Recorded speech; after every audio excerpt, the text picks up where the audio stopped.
Hello and welcome to Visiting Dugout, a Fans First Sports Network production. I am Crystal O'Keefe, and today I have Tim Ryder back this season to chat about the Mets. Tim, please feel free to reintroduce yourself. Hey, Crystal. Thanks for having me back. Tim Ryder. I have a blog and a podcast. Blog is The Apple. It's on Substack. Simply Amazing is the podcast. You find that anywhere.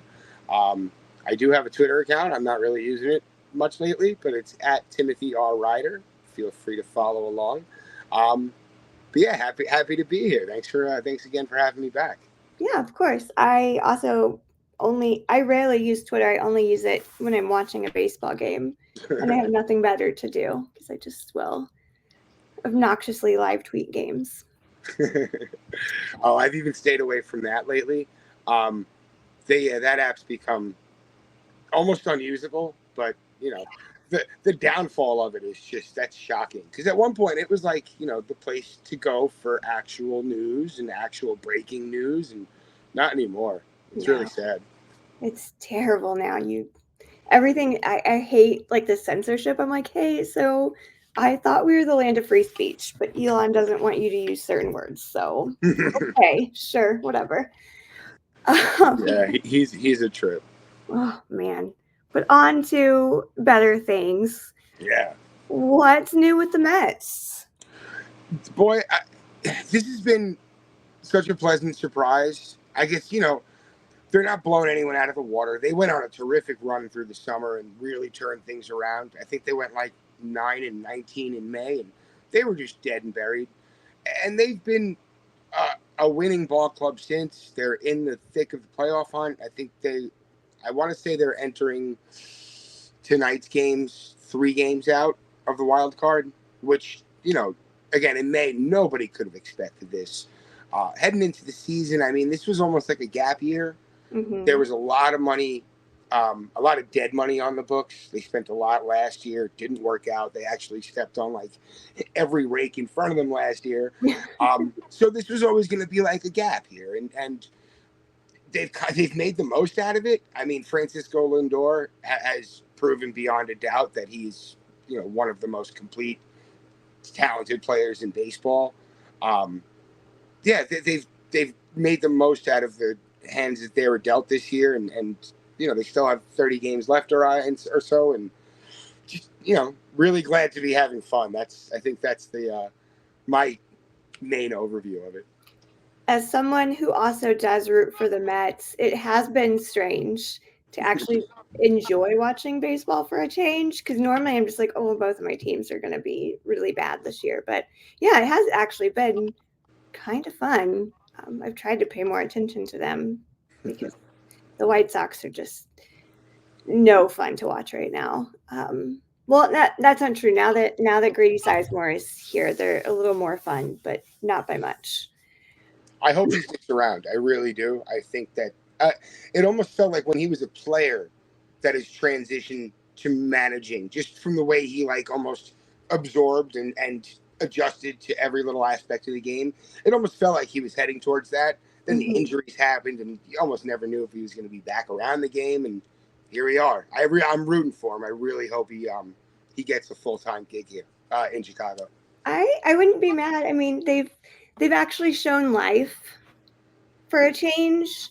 I feel like the game after Pedro was gone, they actually looked alive. They were playing competitive baseball. They're just having bad luck in like the late innings. Like, for example, right now it's the first game of a doubleheader since they got rained out last night. And in the 7th, it was tied, and now it's 3-1 Rangers. But they've been competitive. Their pitching has actually been okay. So I think he's made a really positive impact on the clubhouse, and like his interviews are great. Like he is just so well media trained and just, fun to listen to, fun to watch. He's like optimistic, which is weird, but yeah, I love it. Well, coming from Pedro, I think any sort of optimism is so welcome. I mean, that guy just didn't seem happy. He didn't seem like the right fit for not just this team, but like that personality just didn't feel like a mesh for a major league clubhouse. I guess hands are washed of it now, but Yeah, it almost feels like he set them back much further than they had to be set back. But again, Yeah, there's bad vibes. Bad vibes under his bad wing. vibes. Perfect. So you mentioned the Mets being, just 3 spots down, really, and they're above 500. They're in a tough position at third because the Phillies and the Braves have just been so dominant for, a good chunk of the season, especially with, Atlanta losing some great pitching and everything really early on. But I mean, do you think that there is a climb? Do you think either one of those teams might kind of break down, or do you think maybe this season is just gonna end as well? They were good, but Well, as a Mets fan, the well, they were good, but it kind of encapsulates my entire fandom throughout my entire life. But well, most of it. If anyone's going to get caught, or if anyone's going to fall out of the window, I think it'll be Atlanta. Again, they lost pitching, they lost Acuna, now they've lost Riley. I think that that's a team that's ripe for a downfall. And they really haven't been the same type of ball club this year. If the Mets can just keep pace, and they're in the midst of a really really tough stretch of their schedule right now. They just left San Diego. They're in Arizona now. By the time they get to Chicago, it's probably going to be like the downswing. But mhm, yeah, no, stay afloat, stay in the mix. I want to say they faced the Phillies 7 times over the mhm. last 2 weeks of the season, so that might be their make or break stretch. I can't see Philly breaking down. That's just an elite team, top to bottom. Yeah. I mean, I'm a big Zach Wheeler fan, of course, former Met, and he's putting together like borderline Hall of Fame career. I just saw a number that he just eclipsed his total innings pitched with the Mets with Philly. So now it's almost like he's a Philly now, and again, I still root for him, but yeah, you put him in a 7-game series where he could theoretically start 3 times. I don't see, unless he has a really bad night. I don't see them losing more than one of those. Um, yeah, that's a team that can't be caught in my mind. Atlanta's that's ripe for the picking. And for a Mets fan who's pretty much lived an entire lifetime of being killed by the Braves, that would be awesome. Even if they squeak in and lose in the first or second round, just to squeak by them, especially after a couple of years ago when they erased our lead. Yeah, that would be icing on the cake. Yeah, I want Ronaldo Lopez to succeed, but I also just really genuinely hate Atlanta, and I have since I was little. Like, I didn't even necessarily understand why I hated them. It was just like, I hate this team and I do not want them to ever succeed. So just I've been a hater since, birth, I guess. But yeah, I could see them slipping, and I kind of hope it happens. They need to be, you know, pushed down a little. Take him down a peg. That's a very, very confident fan base. I can't stand that chant. If I hear it, Mhm. it's been. I'm aging myself, but you know, Maddox days. I've been hearing that chant, and yeah, I can't do it anymore. Nope. Let's. They're going to be back for a long time. That's a good team, but this year, yeah, if we can take them down a spot, that'd be pretty cool. Yeah, well, I know at Pitcher List, we would not refer to them as the Braves. We would simply just put Atlanta Right. and, Oh, just try not to acknowledge the the horrible, cultural appropriation. yeah, all the things Yes. that fan base does. So, Very good. I apologize. I should have been more, I guess, minded. yeah. Well, I mean, now you see it, and Cleveland changed their name. The football team in Washington changed their name, and I'm just like, all Yeah. right, guys. But I mean, the racism will still be there no matter what. So, Yeah, you can't really escape that. And no, you can't. I can't. Now, did you see their minor league affiliate change their name? I didn't. No. Yeah, one of their minor league teams in Rome, Georgia, changed from the moniker, and now I can't remember what they changed it to. And I want to say it was something along those lines, but acceptable. And man, Mhm. I wish I could remember it. I just can't remember what it was. But I guess that's progress, but I can't see the big club doing it unless they're forced to. Which again, we've seen it in other teams, other sports, but yeah, it's so ingrained. It's really sad, but I guess Oh. I think we have a mutual friend, Roger Cormier, who writes Mhm. Baseball Perspective, and he refers to them as the bloopers, and I love that. I love it because it's that silly mascot who makes himself the center of everything for some reason, and he avoids the whole controversy of it. I love it. Yeah. So their minor league team, they're now the Emperors, the There Rome we go. Emperors. So yeah, really a hard left. There's no connection there at all. Okay, Yeah. good. That's kind of fun too, because that's what you think of when you're like, not in the Rome in Georgia, the other well-known Rome. There's also a Rome in upstate New York. Yeah, Yeah. there is. I didn't think about that. So the trade deadline, Yeah. you got 4 relievers, 1 starting pitcher, and an amazing bat in Jesse Winker. It Yeah. didn't seem like it was too splashy, but I also feel like Mets fans were pretty high on the trade deadline. So how did you feel about it? They didn't blow me away, and I don't think that was their objective, was to blow anybody away. I'm sure there were opportunities to make really big splashes, but Mhm. this team needed pieces, and the bullpen pieces really haven't worked out so far. Blackburn, thank goodness, it looks like he avoided serious injury. He took a line drive off of his hand. He's expected to be back once his IL stint's over.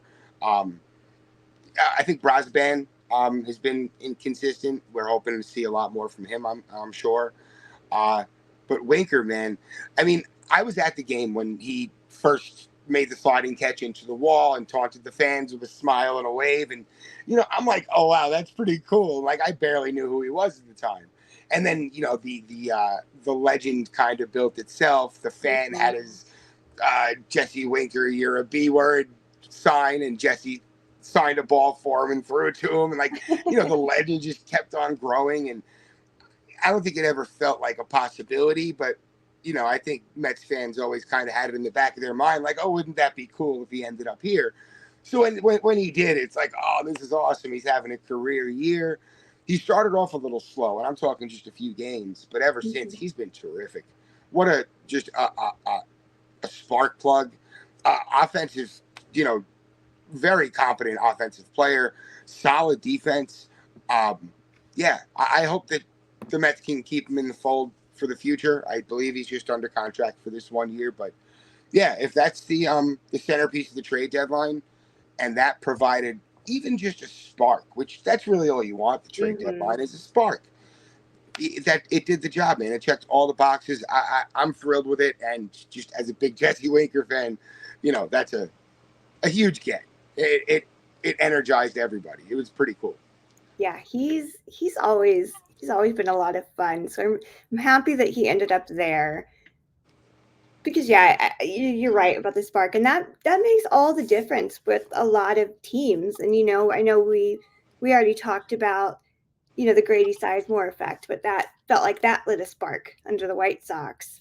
So even though they're still losing games, they're losing within reason, and it's what they need. So yeah, for sure, I love the idea of kind of lighting them up and building up that confidence again. And to hit on Sizemore once more, the fact that he's doing this with a very, very stripped down roster. I mean, they didn't move everybody, but they moved a lot, which I'm sure we're going to get into. Um, that's just even more tremendous. That's so cool. If you're going to build a foundation, this is the way. Yeah, it's pretty cool. How did you feel about what the Sox did at the trade deadline? Were you cool with the moves? Do you think there should have been more? Um, I was expecting to just not have anyone left. Like I was expecting like a bunch of minor league guys that I have to learn their names. I'm honestly shocked that Luis Robert Jr. stayed. And I'm kind of shocked, even though Garrett Crochet might have shot himself in the foot at the end. I'm surprised he stayed because I know there was just a ton of talk. I was incredibly bummed out about losing Eric Fetty, and that whole trade just seemed like we got completely fleeced.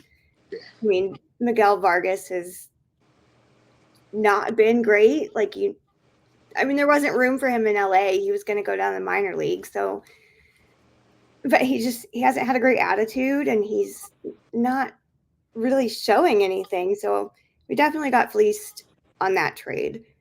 And Eric Fetty was just so good. So that was a bummer, but I wasn't expecting to get anything good coming back to us. That's for sure. Oh yeah. No, I mean, it was kind of sad to see Eloy go. I mean, I know it's been like a soap opera with his whole White Sox era, but still, for so long he was supposed to be a piece in Chicago and didn't work out. I'm sure most of the fan base will still have somewhat positive feelings about him. Mm-hmm. Yeah, that's cool. That's good to hear. I guess if you are going to restart everything, the two guys to keep around are Crochet and Luis Robert Jr. So I get it, but yeah, I was very much expecting them both to be on the move. Yeah, the Ely one surprised me, I think, more than anything, because again, I thought it was going to be Robert. But and I love that he's been doing great in Baltimore. They've really taken him in, which is nice to see. Like all of my O's mutuals, will celebrate him. And I'm like, thank you. This is what he deserves, because you're absolutely right. It was like a soap opera here. He was constantly injured, and he was not able to get the ball in the air once he came back from the most recent injury. And I don't think the White Sox are equipped, with pitching coaches, hitting coaches. Like, they're just not equipped there to fix a lot of these people. They've done okay with the younger pitchers that have been coming up, because we've seen a ton, and we'll get into them very soon, but they weren't equipped to fix him. So I'm happy that he's off doing better, greener pastures, or, whatever they say. And it's funny, I've said this before. I feel like anytime a White Sox player leaves, they do so much better. Like Dylan Cease, for example, who was great. Dylan Cease was great. Absolutely crushing it in San Diego. Ronaldo Lopez, absolutely crushing it in Atlanta. And then Michael Kopech, who I was ready to send away. I was like, I can no longer be a Kopech apologist. I'm exhausted. This is not fun anymore. And now he's doing great in LA. So I'm like, well, I'm happy for you guys. I wish it could have worked out here, but until we completely clean house, nothing's going to change. So Change of scenery is all that's needed for especially for ball players where they just get stuck in such a rut. mm-hmm. You're in a new situation and light comes on. Like Vargas, he's on the opposite spectrum now, but that's a decent player. He had a lot of steam as a prospect. He just doesn't look happy in Chicago right now. Hopefully Sizemore can turn that light on, because he's an OBP king if he gets right. Mm-hmm. And yeah, I think he's got some pop to him as well, and hopefully it fits. He shows flashes of it. It's just frustrating when it doesn't work out. And Tim Anderson was also on the opposite side of it. I mean, he wasn't happy in Chicago anymore, and he was doing terrible. And now he's not even signed to a baseball team. Yeah. So I feel horrible for him, because he was one of those players that was just incredible. Batting league titles, and the home run at the end of the Field of Dreams game to take the lead. Like, it was just all this magical fun that we were having with Tim Anderson, and now he's just completely dropped off. I wouldn't be surprised if he lands somewhere in spring training next year and maybe rediscovers it, but yeah. I'm sure he'll get a shot. You can't really call if he figures it out, but I'm rooting for him. Yeah, I always am, but we'll see. All right, we're going to take a quick little break and then talk about the series.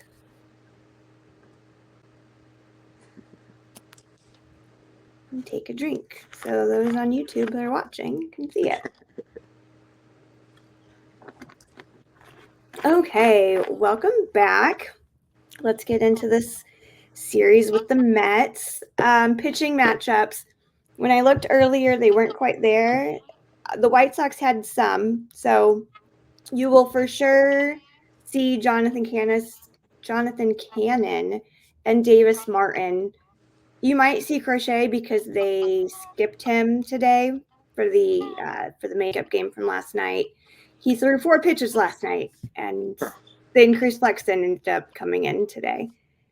We don't even know right now who's pitching the second game, so there's a chance you'll see Crochet, and those 3 pitchers have actually been really impressive. It takes a lot for Jonathan Cannon to get rattled. Davis Martin has been, and I tweeted it the other day, I was like, I have hope when I watch him pitch. Like, he's got a lot to learn still, but he came back from Tommy John and has developed new pitches, and just he looks great on the mound. I have not seen anything yet for the Mets, but what can you say about what this starting rotation might look like? You know what? If you give me just a second, I can probably pull up our probables. I have Good. I have a little sheet here. I'm sorry, I should have been a little more prepared. No, you're okay. I let my screensaver jump up. All right, let's check. We should have our Mets probables.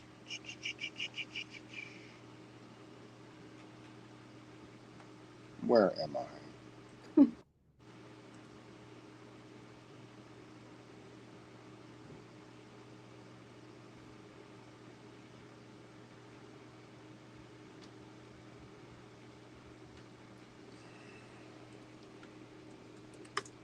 Yeah, they weren't listed when I saw them, but But that was on MLB, right? yeah. I'm thinking that Fangraphs should have it. Oh yeah, I never think to check Fangraphs either.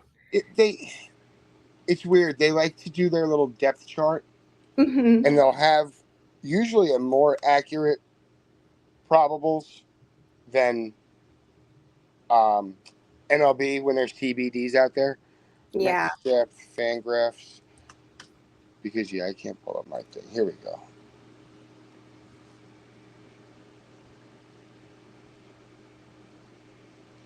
And I suppose the White Sox, that can also change at any point. Although Chris Flexen did make it into the 7th inning, which I'm very proud of him for doing so.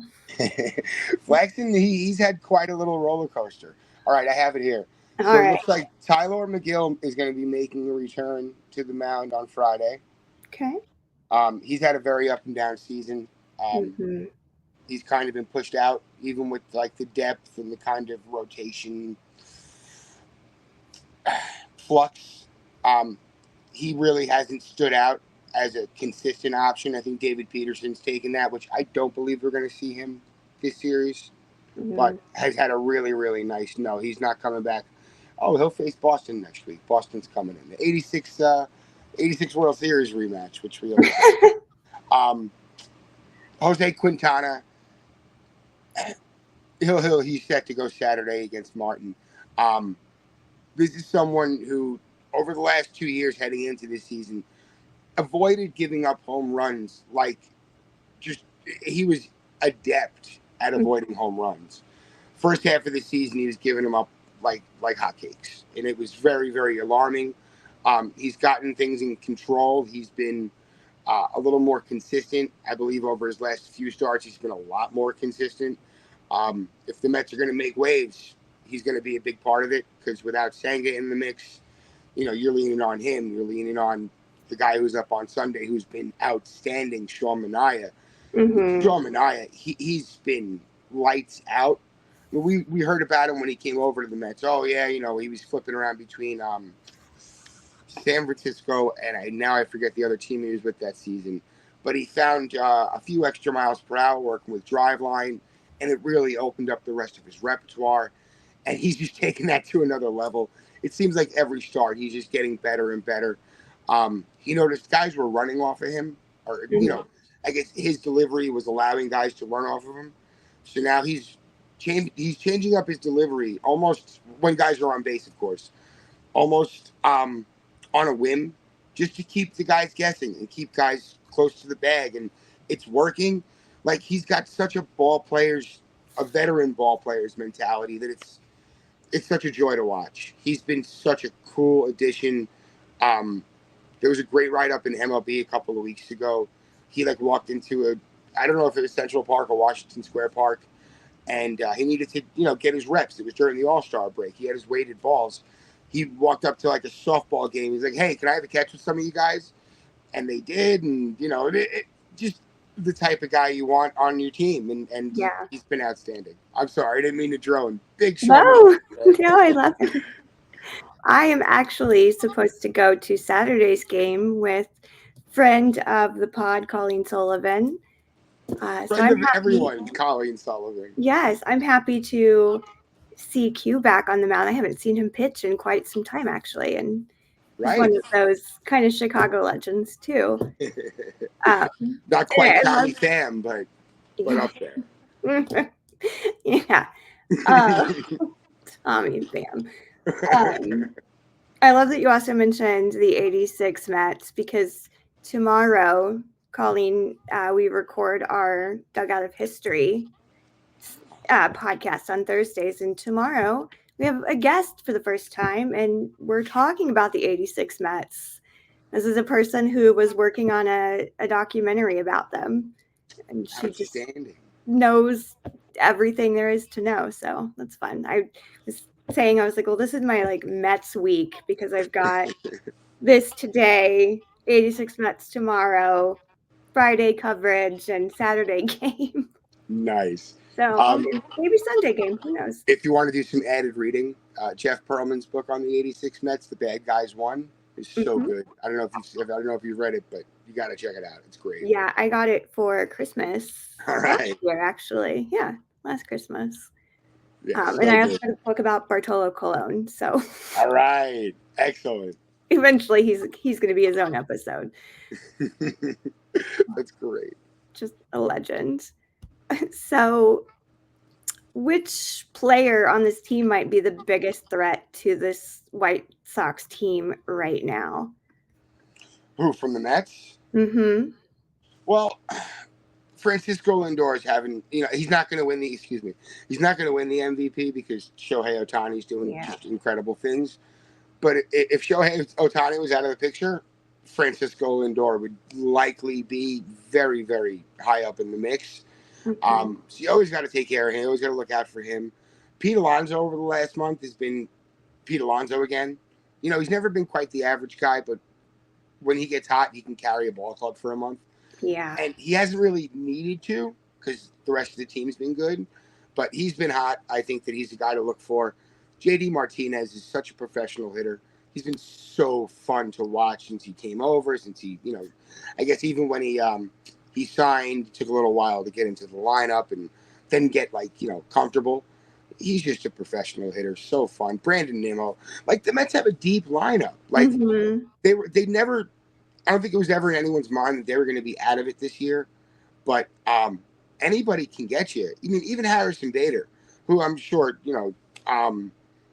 isn't going to jump on anyone's radar, but he does the little things right. Hits lefties well, plays terrific defense. It's the stuff you need. Starling Marte's back. He's getting up there in age. He's not quite the same player, but his bat's still there. Honestly, any of these guys can have a hot series. Mark Vientos has the highest weighted runs created plus among any Mets hitter with over 200 plate appearances this year. He's a rookie. I don't know if he's still a rookie, but he's essentially a rookie. He was the guy who was pretty much an afterthought. Oh, he could have some power. And he's developing into not a 5-tool guy, but a multifaceted player in front of our eyes. Really, really cool to see. There really could be anybody. All it takes is somebody to get hot. And that's really what's kept this team going this year. It's been really cool. I didn't realize. I had to look and see how old Marte was. He's almost 36, so he's just a little bit younger than I am. But I've been watching. Huh? I said good for you because I don't think there are many players that are younger than me anymore. At least active. I don't think so. I'll be 41 in a couple of months. I think Scherzer. Me and Scherzer are right up there. Yeah, I was about to say you and Scherzer and Verlander maybe. I can't remember how old he is, but he's around that too. But so Marte was, drafted originally by the Pirates in 2007, and their minor league affiliate is in Indy. And I go to a ton of those games every season. So I got to watch him kind of come into the player he's turned out to be. When he was just a baby. Same with Andrew McCutchen. Like a lot of these really well-known guys I was following from, after I graduated high school into college, and I'm going to these games and watching these guys, and now they're my age and phasing out, but it's fun. Was Marte the freak athlete when he was a kid like he is? I mean, not now, he's kind of starting to break down, but when he's healthy, just an absolutely freakish athlete. He must have been that times 100 as a kid. Oh yeah, he was so much fun. He was easily one of the favorites. I know my aunt's uncle and my cousin, they go to a ton of games too. They're all big baseball fans, and my uncle worked on, well, he's just retired, but he worked on building Victory Field where they play and then maintaining it for millions of years. So cool. he gets free tickets quite a bit, and we definitely use that to our advantage. So I mean, we went to a ton of games, and I know my aunt loved him and still loves him, but obviously she's a Pirates fan and preferred him there. But it was always like the Marte parte, and they had so much fun with him, as this young kid.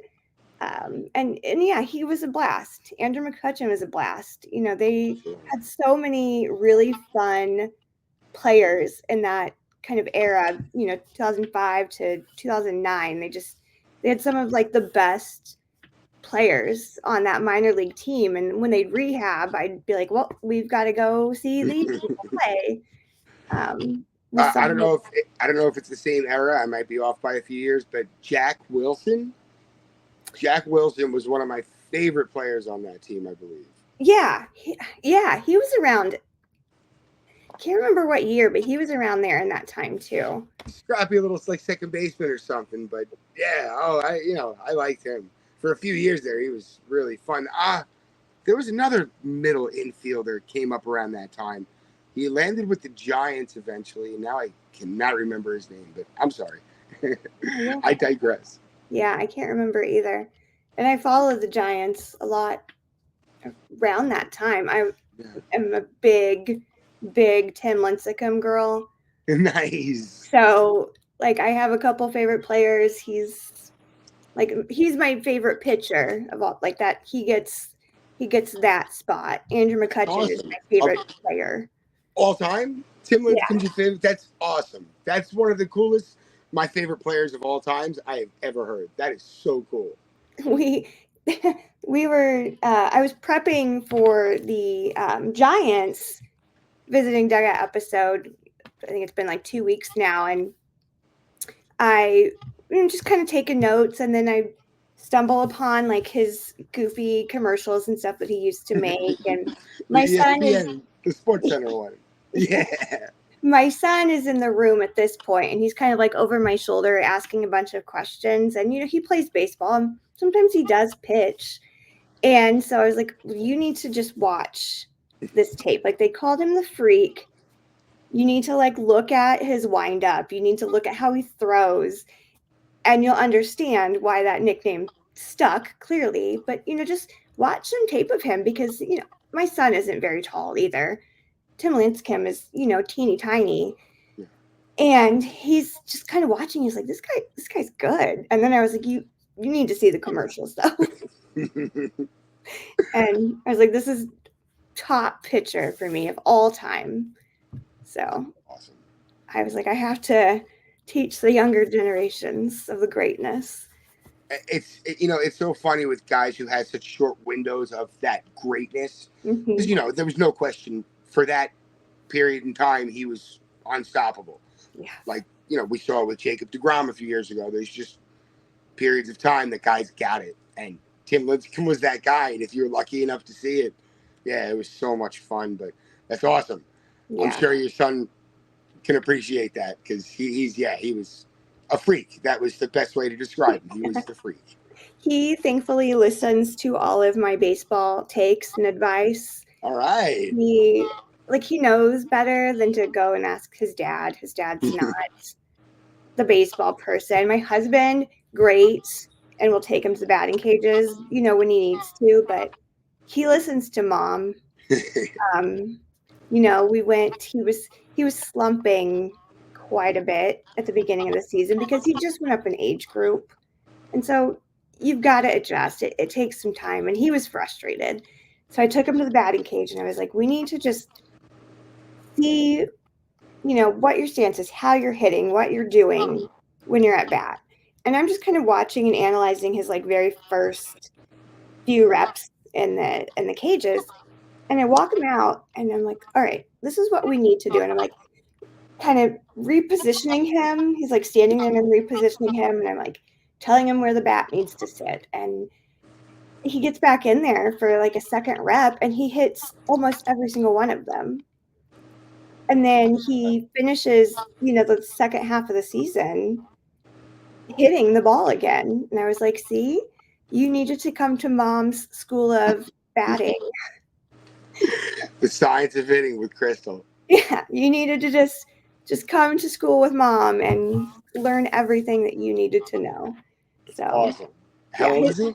He just turned 14. Oh, so yeah, this is getting to be competitive ball stage where you get overwhelmed and you have to adjust or you're going to get left behind. That's awesome. Good for him. Good for you guys. He's a freshman in high school and he plans to play. And they start a fall conditioning next week. So we have to rush and get his physical in. But he's really excited for that because he wants to even if he just makes the freshman team, because he's been playing since he was 5. Yeah. It's in his blood at this point. Sure.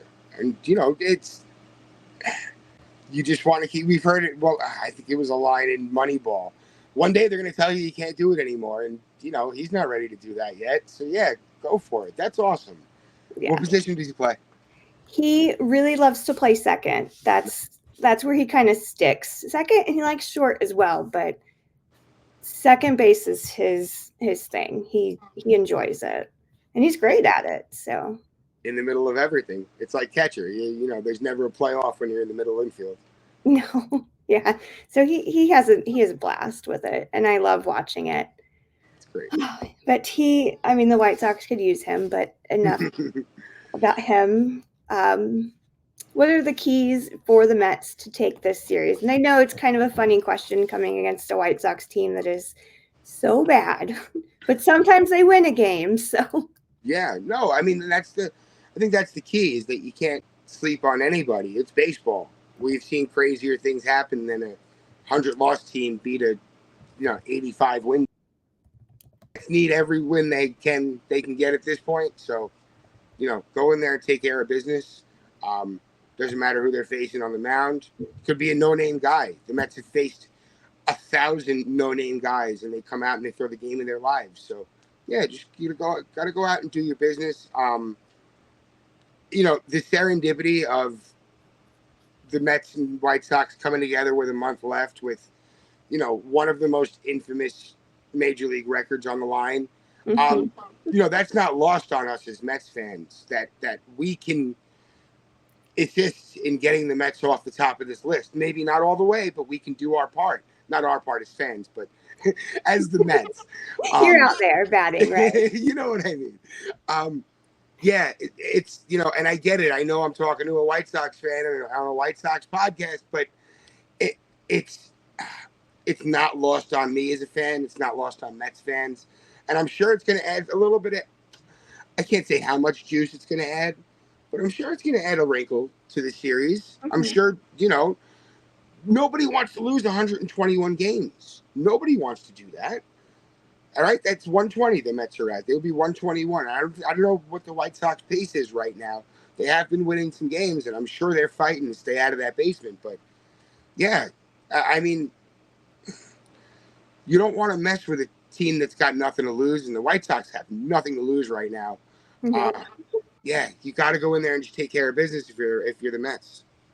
Yeah, we currently have the Charlotte Knights realistically, and then like two major league players. Oh, But I mean, with that, on kind of the opposite, do you have actual fears heading into this series, playing this team? Because, like I said, they are capable of being scrappy yeah. sometimes.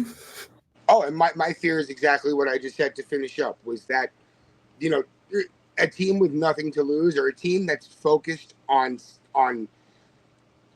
causing ruckus, being a spoiler, keeping themselves out of the basement, keeping themselves out of the history book. It's a dangerous group. Now you got a little spark with Sizemore there. You still have some good players there. Luis Robert Jr., when he's healthy, if he has a team around him, even if he doesn't have a team around him, you give him 150 games, he's going to be a top 10 player in baseball. And I really believe that. I think he's too talented to fail, if that makes sense. Yeah, Um, and he's been on the upswing too. He's been playing a lot better this last few weeks, thankfully. it's great to see. I think Andrew Vaughn is going to be a fine major league player. I know he's taken some time to adjust and get comfortable, but you've seen flashes. I think he was a first round pick for a reason. I think if the White Sox are going to turn things around, he's the guy that should be there. Um, yeah, there are definitely some spots on this team that you have to worry about. Um, is Nicky Lopez still in the lineup? I'm sorry. I honestly, he is, right? He is, yeah. Not having a, was it him or uh, Madrigal who was having a decent year? Oh, Nicky Madrigal. Um, Madrigal's had probably a better time, but Nicky Lopez has kind of come in. He hasn't hit a home run yet. He was so close the other night. He was so close, and I was so bummed. But he's shown like he's a great defender. He's been great in that kind of position that he's because he's very much considered more utility, although he gets a bit more playing time than the others. But he has been great as a defender in general. He's been making some pretty wild catches. He's been helping at least with RBIs. Like he is doing a lot better than what I was expecting to see this season. Yeah, I guess, I figured he would be a piece with Kansas City kind of through their turnaround, but there's no spot for him with the group they have now. So I'm glad he's landed somewhere that he's getting at least some reps. I love his fielding. I mean, you talk about guys who just have such great gloves like him, Nick Ahmed, guys just make a career off of that leather, and he can, and he's got a stick too. So it's I'm a fan. I like him. I think Madrigal can still be a player. I really do. He's going to be an average guy, but I think he tried to do more than he is for a while. Um, there's a lot of question marks on this White Sox roster, but there's also some optimism in some areas. So I'm rooting for him in the long run. Just boy, that 1962 Mets record, it's not going to leave the back of my head. That's what's sitting in my head, and I know that probably means nothing to these players, at least these Mets players, but for the fan base, like, yeah, I think that's going to light the Mets fire and hopefully carry them over. But yeah, you can't mess with a team with nothing to lose. That's what I'm scared of. Yeah, for sure. The one bright side I think I've seen with this team is because, like I said earlier, we're basically the Charlotte Knights right now. But we've seen a lot of these young kids, especially pitching. I mean, we've seen really great pitching that has been in, like I said, with Jonathan Cannon, who has been great. Davis Martin's been great. Right now, oh gosh, why did I just completely space somebody's name? Anyway, younger pitchers have shown a lot of flashes of potential, and then Brooks Baldwin, who he's been really sloppy, but he's also like a child. But he's been good. He's been fun to watch, and I look at him and I think he could play in my child's league right now. He looks like my son. Like I think I could be his mother. Yeah, I probably could. That math might check out. But um, I mean, you get to see this, and they're getting that firsthand experience that they probably wouldn't have been able to get this year had, Eloy stayed healthy, Moncada stayed healthy.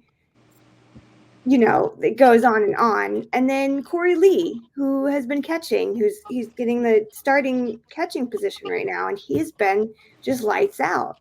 He's an amazing framer.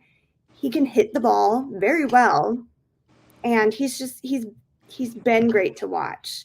And I'm so pissed that we had to start the season with Martin Maldonado instead of letting Corey just kind of come into his own, because clearly we did not need that veteran leadership from Maldy. Because yeah, he was cooked, right? There was nothing left at that point. But yeah, he was done. Do you believe in Chris Getz and the vision?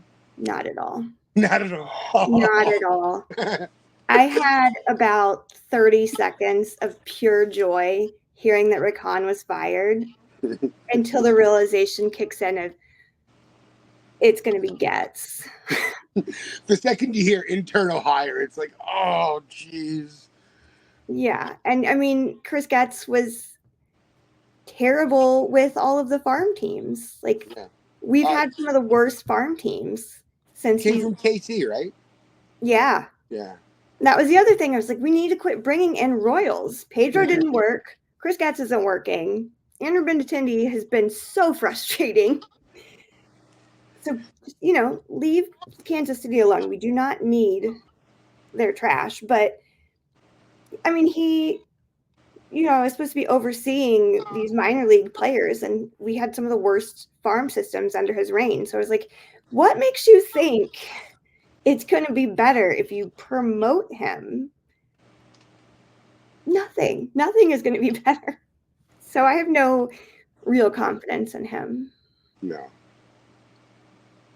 Either tear it all down and really, instill something new. But, this meandering and kind of wishy-washy, oh, well, we'll only trade him if we're blown away. And, oh, we're trading everyone, but maybe we're not. Like, the way he started out this season, I guess, into spring training, he's like, everyone's on the table. And then nobody got traded. Like, it was just such a weird way to say, hey, I'm here. This is what we're doing. We're going to be crazy. Like, what are you? It was just very odd. And, maybe he's got a plan. Maybe we'll look back in 2 years and be like, oh, okay, well, that led to this. This led to this. Right now, I just don't see it. No, nobody. I don't think anyone has. This fan base does not have. Jerry does. Jerry Reinsdorf gets it. Of course, but that's our biggest issue. I tell everybody the rot starts at the top. Once Jerry's gone, maybe it'll be better. But while Jerry is still here, and I think perhaps he sold his soul for eternal life, because I mean I think I've said this before on the podcast. He is the same age as my grandpa. And my grandpa has dementia, and he's not allowed to drive anymore. And, we took his license away from him 15 years ago at this point.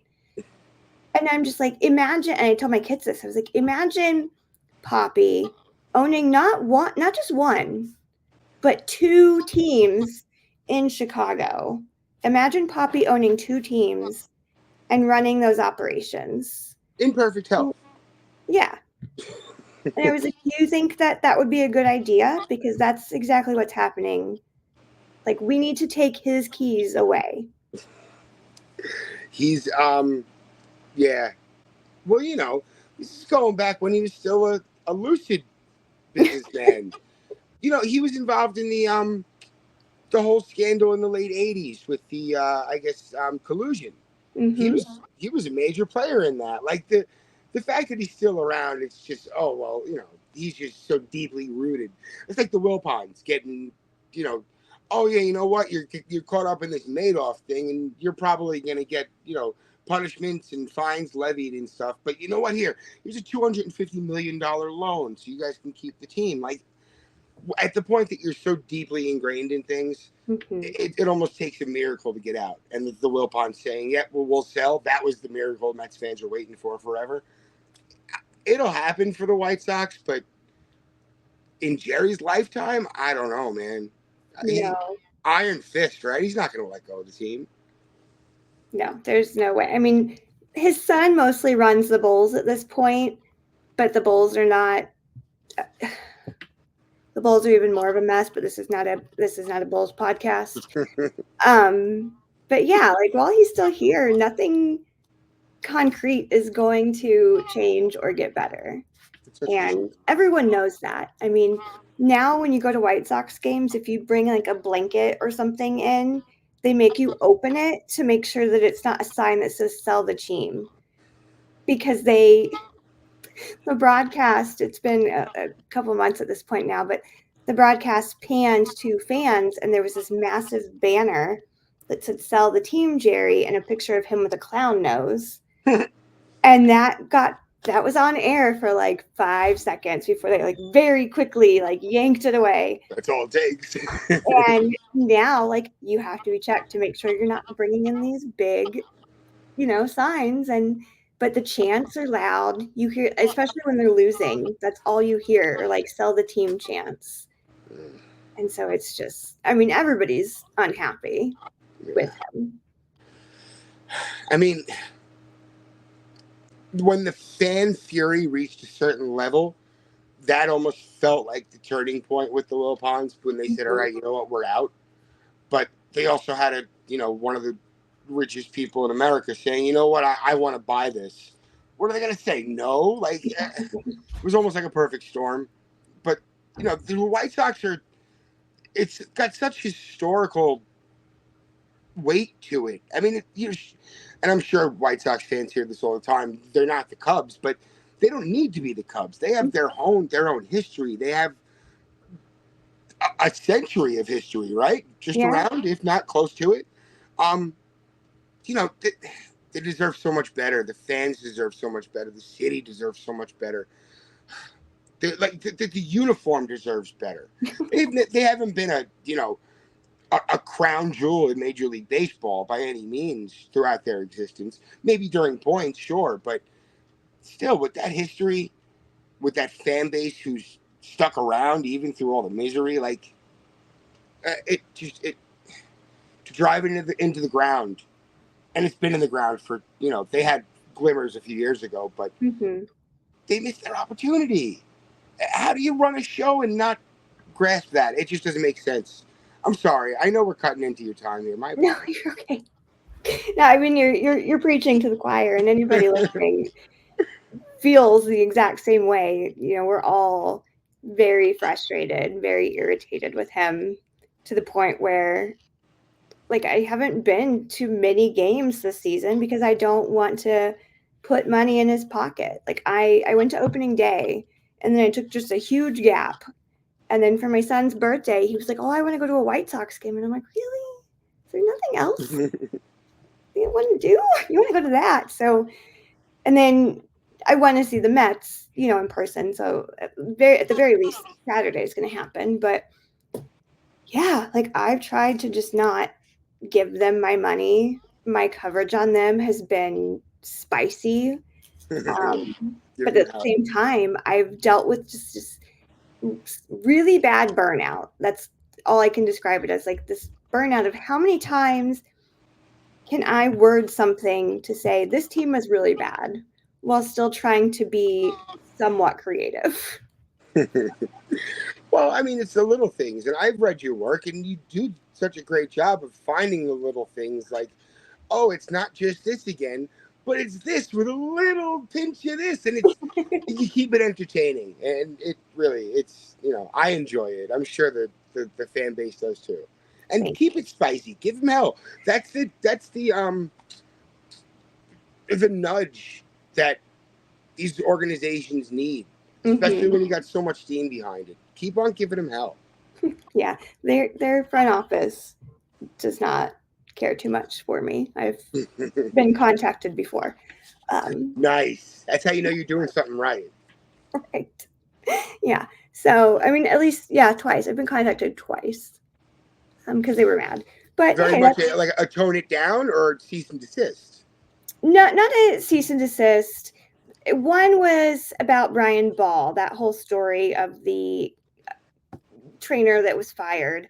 Sure. And they were not happy with that. And then they wanted things to be reworded, but it made it sound so much worse what they wanted to change it to. And I was like, are you sure about this? Are you sure this is what you want? Yeah.